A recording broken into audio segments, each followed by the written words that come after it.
What's up? What's up? What up, people? How's it going out there? It is Tuesday. Lot going on. Big NBA draft tonight. Big, big story coming.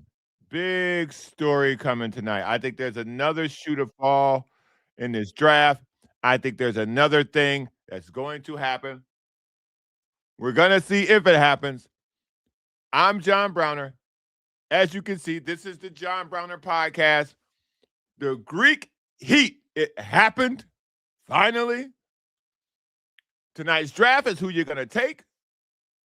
And the Padres 1-0 win last night in what I am calling the most important stretch of the season. They win 1-0. That is not sustainable, y'all. Let's get to it. Let's get to it. What's going on? As always, you can reach me on the show by email, the John Browner podcast at gmail.com. That's the place to mail, to message me long form, or if you want to be a guest on the show and you have something you want to talk about, this is the fastest way to do it. Or you could always just jump in the chat, because y'all know I love the chat. Y'all know I love it. Y'all know I love the chat pack. Shout out to the chat pack. Let me see. Hold on. I'm getting a weird man. Okay. So now let's talk about all the things, man. We are also, as y'all all know, trying to get to 300. We are doing the March to 300. We are on our way. I think we're up to, I'm already erasing the board. We're already up to, I don't want to say already, but we're up to about 280, somewhere in the 280. So we're getting close to 300. So I appreciate all y'all for being a part of this. I appreciate all y'all for making this happen, working with me, coming on the show, joining the show. If you want to be a part of what is happening, head over to YouTube, subscribe. If you're on X, if you're watching the show on X, I'd appreciate it if you would retweet the show. Shout out to all my friends at the Sporting Tribune. Lots of stuff coming there, lots of stuff to unpack there. In addition to that, follow the show, man. Tell somebody about the show. Help the show grow. I'd appreciate it. Getting things going in the right direction. And let's keep it that way. Now, let's talk about what's on the show today. Chat pack is in the building. We got the Manny index behind us. So let's start there. Let's start there, because I know people get upset about this. What you saw last night with the Padres is not sustainable, buddy. It's not. As a fan of the Padres, as an observer, as a person who wants what's best for them, because when good things happen to them, good things will happen for this program. This program will grow the better the Padres are. And man, listen, what I saw last night, as awesome as it was to see Manny launch that ball in the left center, as great as it was to see them play such a great baseball game against a very, very hot team, a first-place team, as great as that was, I got to tell y'all, man, that it did make me happy. You take every win when you can get it. Getting a win is not something that's subject to conversation. But when you see these teams coming in here playing well, and you hold them to 1-0, like, that's great. Michael King was great last night. This isn't, 5 strikeouts for Michael King, 93 pitches in 7 innings. Great night for Michael King. That's not the conversation. We're not having a conversation about Michael King. We're having a conversation right now, simply put, about the 1-0 score. We can't keep doing this. The Manny home run, which, like I said, if the Manny index is going to be dropping like this, if it's going to be dropping, we got to have the home runs. We got to have the home runs, and we can't have one every other week We got to have one every other game. If Manny Machado's not going to hit for average, then just become a slugger, big fella.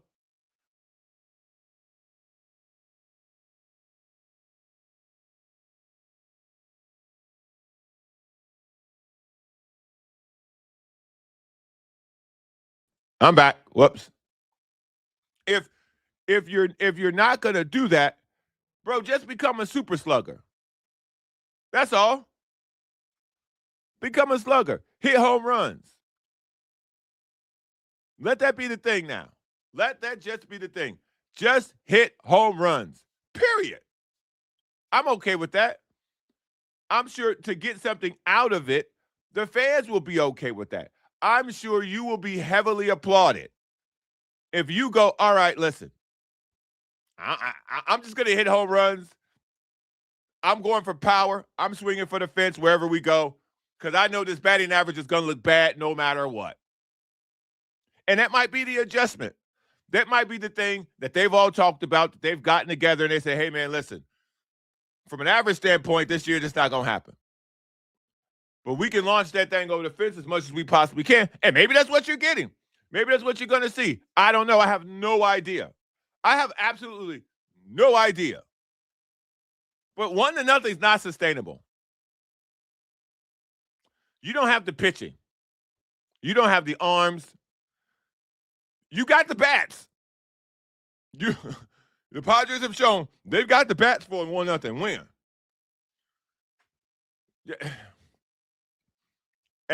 As difficult as this season has been to watch, yesterday is a great example of they can win close games. Because again, when Mason Miller comes into the game, 99.7% of the time it's over. They know it. We know it. We just needed to statistically represent on the scoreboard. But you got like Michael King's game yesterday, a great illustration of what the pitching staff has been for most of the year. Now, the Padres lead the league in 1-0 wins, by the way. I think it's like 3 or 4. But this idea that you can keep rolling out here and doing 1-0 wins, you can't, man. It's not sustainable. One of the not sustainable is a funny thing because the late, great Peter Seiler, who built this team financially, they asked him, is it sustainable to keep spending money like this? And at that late stage of his life, he said, oh, it's sustainable. He knew where he was going, so he was about to spend that money. He said it is sustainable. 1-0, though. Y'all, we can't keep counting on that. We can't keep hoping the Bill wins like that. 1-0? So yesterday's game, again, you only had 4 hits. You had hits from Tatis, by the way, who continues to basically carry the batting average on this team. You had a hit by Tatis, 2 hits by Manny, who's up to 185. You had a hit by Wagner, and that's it. And that's it, man. You only had 3 guys get hits. In a game like yesterday, against a hot team, you're not going to beat them 1-0 again today. And I told you over the next 13 games,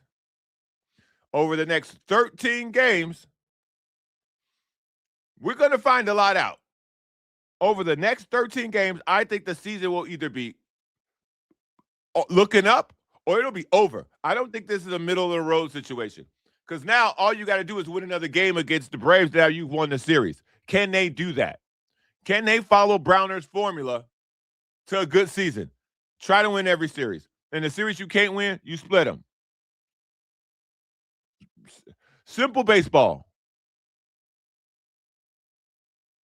Yes. Yes. He gets it. Our season is on the line these next games. Absolutely. The next 13 games, so for people who don't know, the next 13 games for the Padres are Atlanta, Los Angeles, I think it's Chicago, and then Los Angeles. And not the Angels. It's Braves, Dodgers, Cubs, Dodgers. It ends with a 4-gamer against the Dodgers. You got to win these 2 series You got to win against Atlanta. You got to win against Chicago. You got 2 3s. You got to take 2 of those 3. And then against the Dodgers, you got to fight like hell to split that 4th one. Because if you don't, this ship is sailed, man. This ship is sailed. Because and not from a record standpoint, from a confidence standpoint. Winning 1-0 is great. But the team hasn't struggled with winning 1-0. They got the most 1-0 wins in baseball. They struggled at winning 10-8. They struggle in that area. That's where you need to pull out the wins. That's where you need to see the success coming. That's where you need to see things starting to inch up. Bang, bang, bang, bang, bang. That's where you need to see the success begin to come in. 6-7, 8-2s, 6-6. I would love some 6-0s in the next 13 games.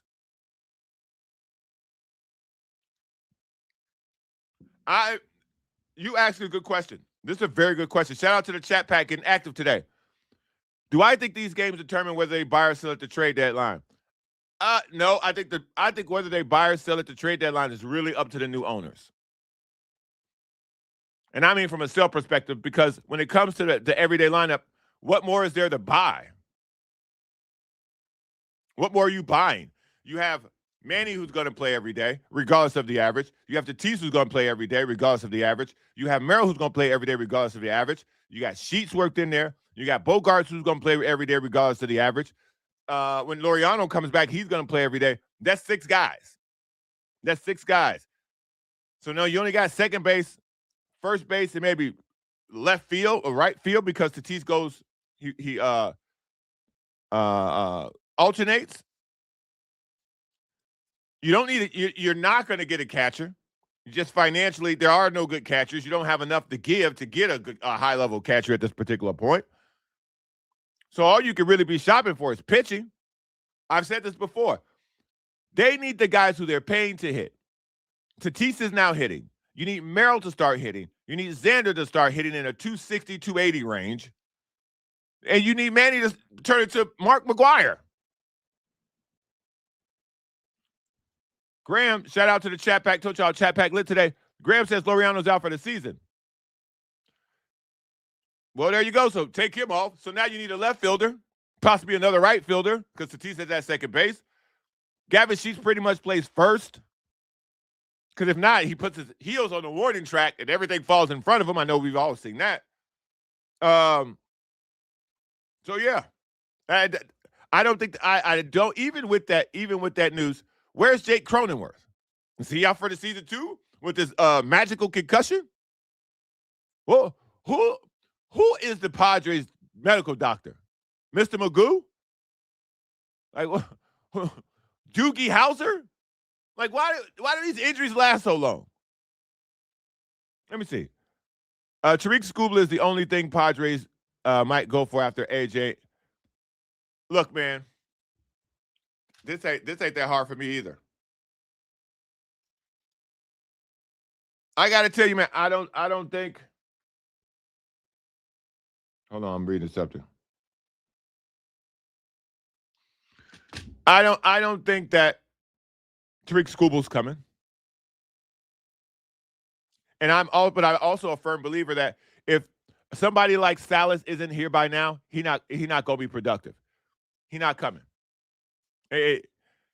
What we once thought he was going to be, a revolutionary, like a Mike Piazza level catcher, that ain't happening. That's what I thought he would be. That's what I thought. I thought he was going to be one of the next, top line catchers in baseball when they signed him. If he ain't here by now, it ain't happening. Merrill's timeline way shorter. Tatis's timeline way shorter. If Jackson Merrill, I'm sorry, not Jackson Merrill. If Ethan Salas was the guy, he'd be here already because they're struggling. They're struggling. If anything, just to pump some really young life into this dugout, Ethan Salas would have been here already. You got injuries. Ethan Salas would have been here. You got poor play. Ethan Salas should have been here. If Ethan Salas was worth it, he'd be here. So you think Ethan Salas can't do better? Let me see. Let me see. You think Ethan Salas can't do better than 127 by Duran? The Padres started a catcher batting 127 last night. He can't do better than that. I don't care what service time you're talking about. What's good, Biggie? I don't care what service time you're talking about.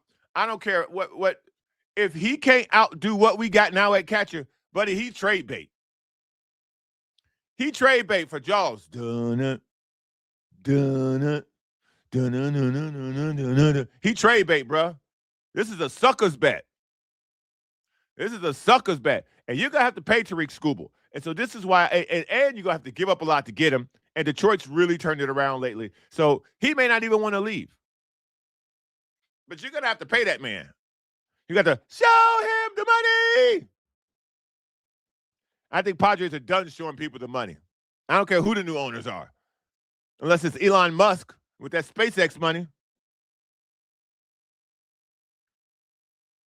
So that's where I'm at with it, man. Whether it's buying, whether it's selling. The Manny Index. Let me break down the Manny Index for people who don't know. Okay, so the Manny Index, he's been so bad at batting average, I decided to track it via the Dow Jones. So we're calling this the Manny Index, the S&P of Padre baseball. March, he was batting 200. April, 226. May, 127. And of June, as of yesterday, he's batting 213 in June. So down, down, down, down, up. Up. After the first game, by the way, he's batting 333. He had one hit. That's why he's up there. That's why I started at 300. So, man. The Manny Dex, like Rolodex. The Manny Dex is alive and counting. Now, I don't know how long this is going to stay up because I got 5 kids and they got really busy hands. But as of right now, there it is. There it is. Promised and delivered. So I don't know, man. These 1-0 games are not sustainable. I hope they try to find a different way to make their way through that, but we can't keep going like this. No. This is the fastest way to Losersville.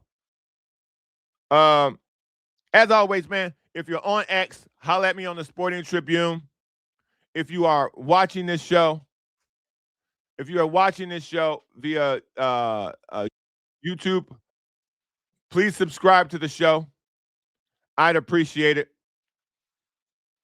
If you are on any form of social media, shout your boy out because also, by the way, something really interesting.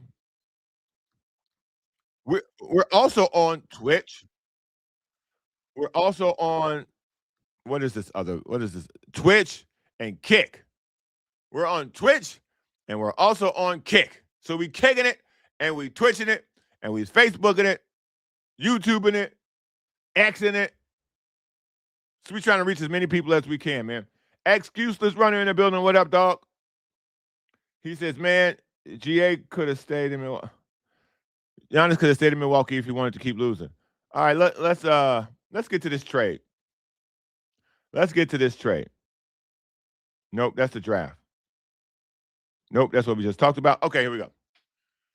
Oh, Greeky. All right, look, man. Look, this trade is, in my opinion, because that's why we all here to discuss our opinions. This trade doesn't move the needle for anyone. And I'll tell you this right now. By the end of today, after what we see, what happens with this draft, there's a good chance that the Milwaukee Bucks finish with a better record in a regular season than the Miami Heat. I've seen a lot of reports on television. People are talking about if Norman Powell resigns. Why wouldn't Norman Powell resign with the Heat? Money, buddy. Norman Powell's going to go to whoever pays him the most. This idea about, Norman Powell's from San Diego. He has seen good weather. He's seen beautiful women. Where's my money? Norman Powell is going to the place that pays him the most money.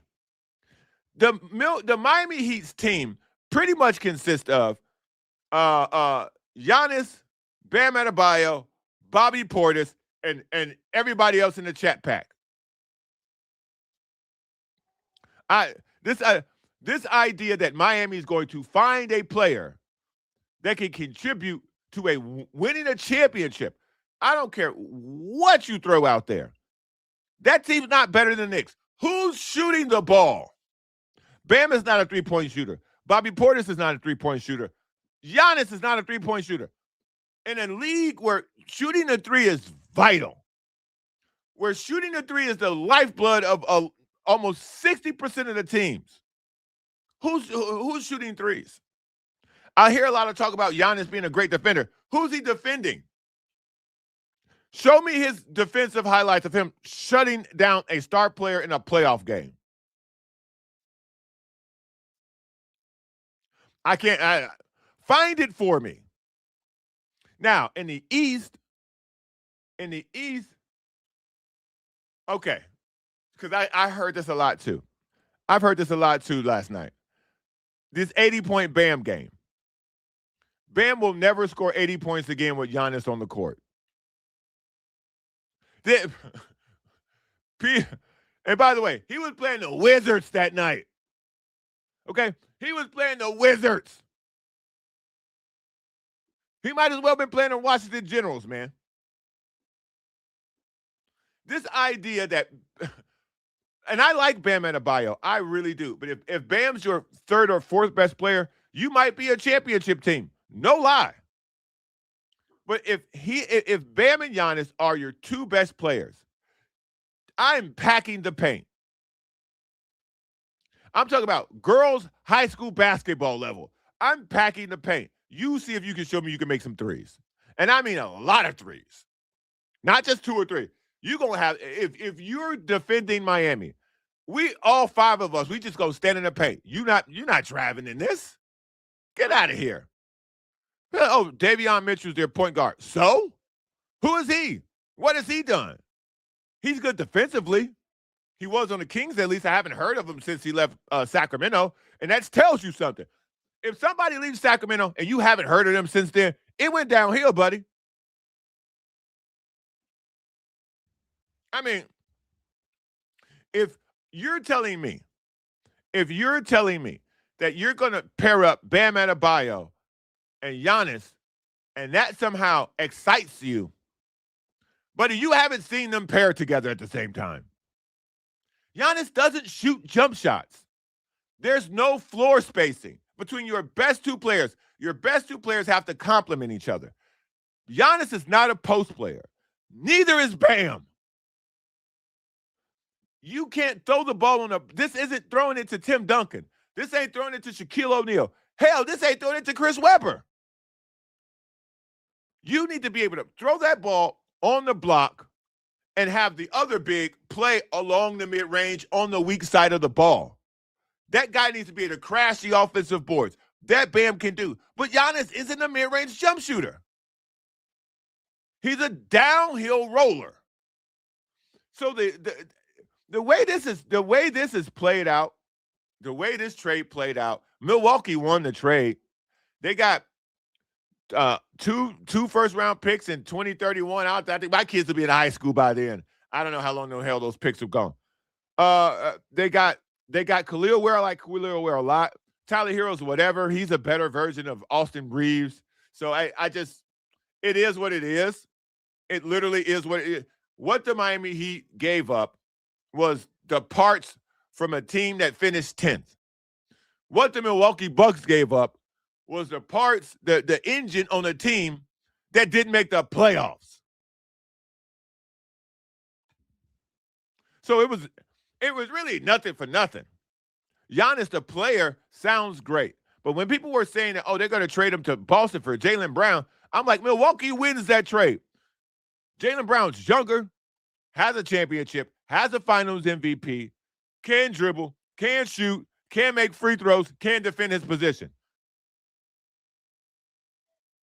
Giannis cannot make threes, cannot make free throws. And we don't know if he can defend his position because who have we seen him guard on a consistent basis? Giannis's height was 5 years ago. When you watched him battle KD, when you watched him put up 50 in a closeout game against the Suns in the NBA Finals, that was 5 years ago. That was 5 years ago. So this idea that you're getting that version of him, he's been injured 2 of the last 3 years, and I mean out for major parts of the year injured. Now he says he could have played last year. The Bucks said they didn't want him to play because they were protecting the asset. Nonetheless, he didn't take the court. They fired multiple coaches because of this guy. They put themselves in, the Bucks have put themselves in financial hell to try to give this guy the right players around him. Why the hell would you sign Miles Turner if it wasn't for Giannis? But now if you look at their roster, they got some guys who can get up and down. So we'll see. You pretty much got most of the parts that got you the 10th seed or the 9th seed in a play-in in the last year's NBA playoffs. And if you're the Heat, you got a guy who didn't play at the end of the year, and his team didn't make the playoffs at all. So good luck, man. Good luck. I wouldn't be shocked if the Bucks finished with a better record than Miami. I wouldn't be shocked if it came down to game 1 of the NBA play-in tournament, and it was the Bucks against the Heat. Because the roster right now has nothing on it. And because the way the NBA salary cap works now and the second apron, I don't really see them adding much. I mean, if I'm wrong, let me know. If y'all disagree with what I'm saying, let me know.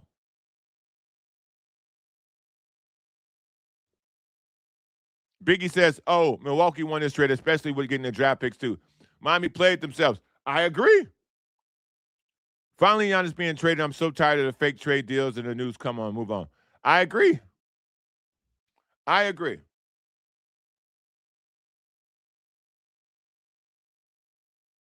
I 100% agree. I think pretty much Milwaukee got the upside of this deal. I believe in 2031, I don't know where Giannis is going to be. I don't know where Bam's going to be. I don't know where Miami is going to be. I don't know where Pat Riley, the person who made this deal, will be in 2031. So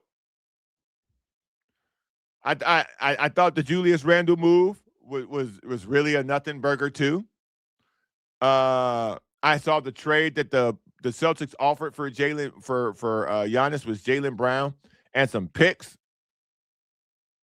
If I'm the fans of Milwaukee, we let a guy who won a title for us for the first time since Kareem Abdul-Jabbar, aka Lou Alcindor, and we got I don't know the winnings from a dice game. I don't know. Well, we got back, what was left over from the poker tournament. I don't know, man. I don't know. We'll see. I like the trade for Milwaukee way more than I like the trade for Miami because, structurally, it just doesn't fit. Structurally, it doesn't fit. But let's see what they do with it. Yeah, I definitely will be watching. I definitely will be watching. The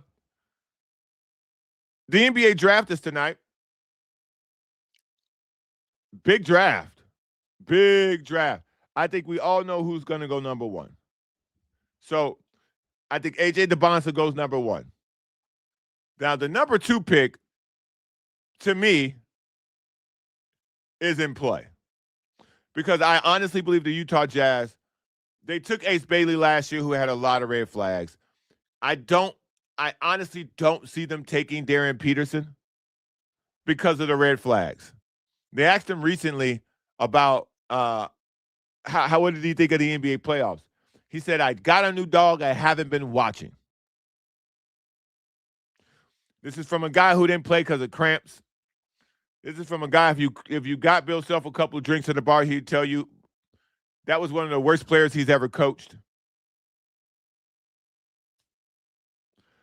The red flags are there on this guy. Now, he's too good. He's too good to fall. He's too good to fall, but the red flags are everywhere on this guy. If Utah takes him and he doesn't get along with Ace Bailey, that you could see that coming. You could see that. I think that at number 2, the pick is the pick is Boozer. Not Carlos Boozer, the daddy, the son. The pick is Boozer. In my opinion, The pick is Boozer. It allows you to let Walker Kessler walk in a sign-in trade where you can still get something back for him because the Jazz love hoarding picks now. You get something back for Walker Kessler in a sign-in trade. You didn't allow Boozer. You have a front court of Boozer, Jaren Jackson Jr., who was Defensive Player of the Year at one point in time recently, and Lauri Markkanen. That's your front court. Your back court is Ace Bailey and Keontae George. That is a fun, competitive team with 2 top 5 picks on it.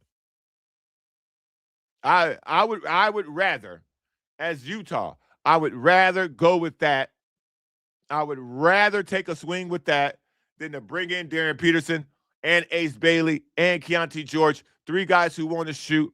And then you have Lauri Markkanen who needs to shoot to be effective because I've watched him on the Chicago Bulls and the Charlotte Hornets not shoot and be absolutely ineffective standing in the corner. And that's what's about to happen to him if you get Darren Peterson on that team. Jaren Jackson will get his because he can get it off the backboard. Jaren Jackson will get his because he can get it off the backboard. Keontae George will get his because he's got the ball in his hands. You've got Darren Peterson out here telling people he's a point guard. The flags are there. The flags are there. And again, the flags only get worse because you can't let Memphis take them and you can't let Chicago take them. Chicago doesn't have the infrastructure, and Memphis ain't enough cops. There ain't enough cops in Memphis to have Darren Peterson and John Morant on the same team. No. You're going to need the National Guard. They can leave the reflection pool at D.C. and patrol Memphis because you're going to need them. So I don't know, man. I think at number two, as much as we know the 4 players, we just don't know where. I think one's off the board because I think the Bonza goes 1. I think he should go 1. And then 2, 3, and 4, if Peterson doesn't go 2, everything goes crazy. I believe everything goes crazy. I think everything goes crazy if Peterson doesn't go 2. Ronaldo scored again. Ronaldo got 2? Good, because he was not great last game. Let me check the score now. I'm gonna get back to this, but let me see what we got here. Yeah, Ronaldo strikes early. Okay, Ronaldo. Way to show your resolve, dog. Because people was cutting you up, boy. People was cutting Ronaldo up after that last one. Dumbledore Forever says, Miami won't even be top 4 seed. I 100% agree. What up, Aztec? What up, Aztec Technology? You late, but it's all good. Sometimes I'm late, and that is my voice on the show. Biggie says, I've been saying the Warriors should trade for Kessler for years before anyone knew who he was because we would be great with Steph. Yeah, they can't do that now, buddy. I mean, technically, again, Utah loves to hoard picks. If you told me the Golden State Warriors were going to call Utah and give up the 11th pick for Walker Kessler in a sign-in trade, the Jazz would 100% do that. All right, that's what I'm saying. Tonight's going to be interesting. I think tonight's going to be like me in prom in high school. I might have come with somebody, but I'm not leaving with them. I'm just saying. When I was in high school, went to 3 proms, 1 for 3 with who I came with. Just telling you. You go get there, but you might not leave with the person you came with. That's going to be the NBA draft tonight. That first hat you get might not be your last hat of the night. That's all. I think if Peterson doesn't go 2 tonight, I think that's going to leave the pieces on the board are going to start moving everywhere. The pieces on the board are going to start moving, man. And we'll just have to wait and see. We'll absolutely have to wait and see. But I'm game. I think that's what we want, man. I think that's really what we want. So I think the draft's going to be fun. Draft's going to be exciting. I'm excited about it. I think it'll be a good night. Let's hop into some of this chat before we get out of here. Biggie says Miami will have a top 5 defense, but won't win much because you have the shooters to hit threes consistently. Yeah, I don't know. Are you playing for Miami for the minimum? I mean, that's going to be the question around the league now. Will you play for the Miami Heat for the league minimum? If you're a shooter, do you look at this team? Look at it like this, right? If I'm a vet, do I want to go play at Oklahoma City, San Antonio, Los Angeles, or Miami? Because those are the we need a couple shooters. Here's a couple dollars.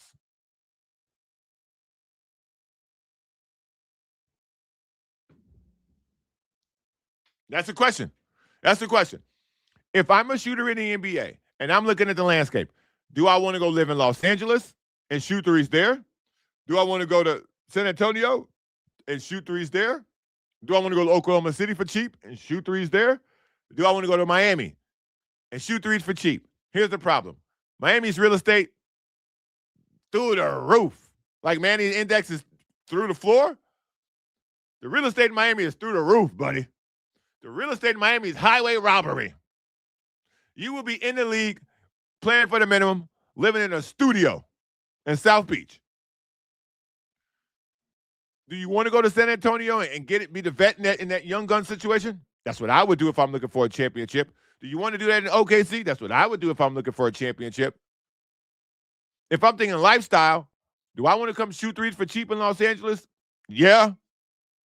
Yeah. Because I know Bron going to pass it. I know Bron going to pass it to me in the shooter's pocket. I know Luka going to see me in that corner. I don't know if Giannis will. It's crowded now. It's crowded in the paint. I hope somewhere on vacation or at an Aces game, Bam at halftime is practicing threes.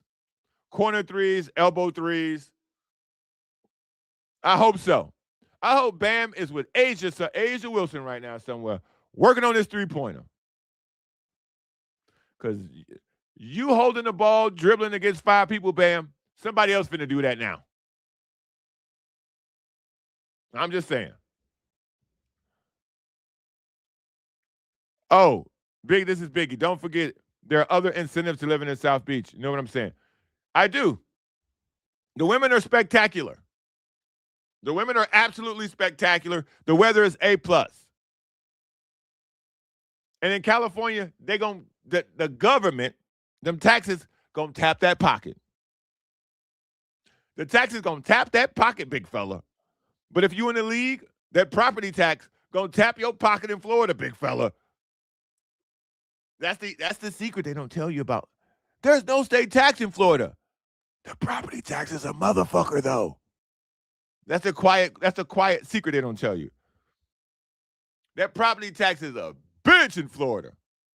Ain't no state tax. No, you're right.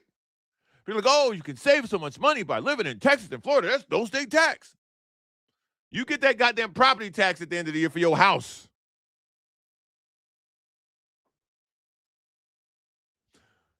Boop, boop, boop, boop. Brr. I don't know.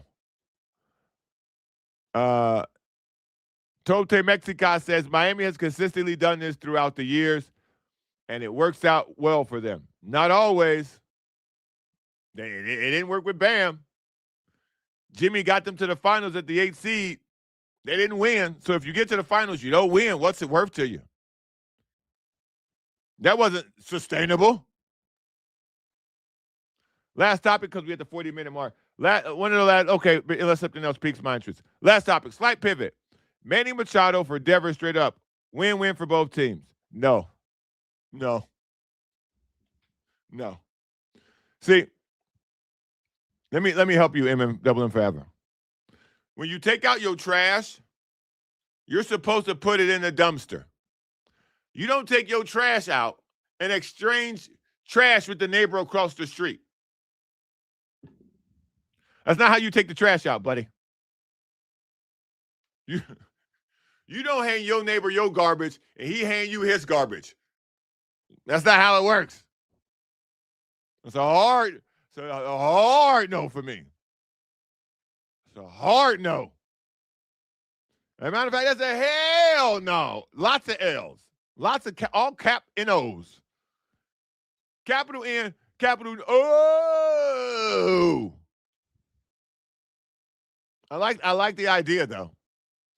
There's no such thing as a bad question. Uh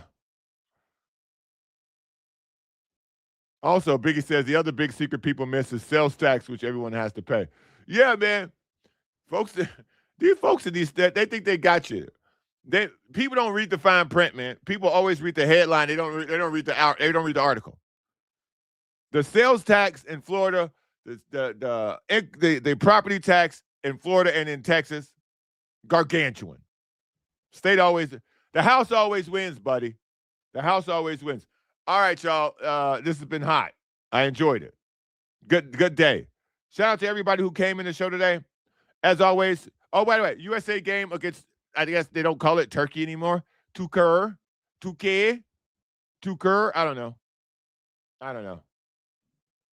I don't know. What's going on here? What is this?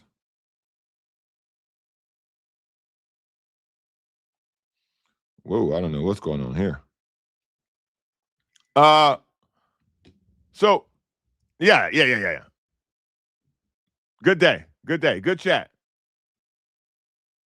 Ask Technology, JB, do you ever have AP on? I haven't had him on yet. I was at his birthday party about what's this been? I put the picture up when I was at his birthday party. He'll come on. Probably to talk about soccer. He'll come on at some point. I'll reach out to him today and see what's up with him. See if he wants to come on tomorrow. Oh, maybe I'll have him come on, talk about what he's seen in the World Cup so far and what's going on with him. Do I like the Bulls trade? Yeah, actually, I do like the Bulls trade a lot. I love Nick Claxton. I think Nick Claxton is going to be a good addition. And if they take Caleb Wilson tonight, you now have two really young, but very young, very athletic, very energetic front line. You have Boo Zealous, who I think averaged 16 points last year. He was on the list for most improved. You have Josh Giddey running point, getting these guys the ball, pick and roll, lobs. I think I think the Bulls are in good shape. I think they also have some money to look at a guy like Norman Powell and outbid Miami for him. So I think there's a lot of possibilities for the Bulls roster and the Bulls payroll. So I think there's going to be some. I think the Bulls are going in the right direction now with the new general manager and the new head coach. So I like what they did. Absolutely. Going to be at SoFi the 28th. Anyone going to the match? That's a knockout round. Nice. Way to score them tickets. No, the Bulls are not a playoff contender. Fun to watch, though. I think they'll be fun to watch. I don't think they'll be a playoff contender. All right, y'all. I think that's it for me today. I'll see y'all tomorrow. Take care and see who goes number 2 tonight. I'm telling you, the draft starts at 2. You know what I might do? I might just go live during the draft and just kind of chat my way through it, at least for the lottery. No, I'll probably stay around to the 15th pick. Maybe that's what I'll do. Tonight, I'll try to stay around to the 15th pick, but I also think I'm live in Vegas tonight. I'm live in Vegas tonight at around 5:00, so maybe not. Let me see. I'm going on the air with the people in ESPN Las Vegas at 5:25. So I'll be live on the air in Vegas at 5:25. So I'll figure it out, though. I'll figure it out. Maybe I'll do a double feed. We'll see. I'll holler at y'all, man. Peace.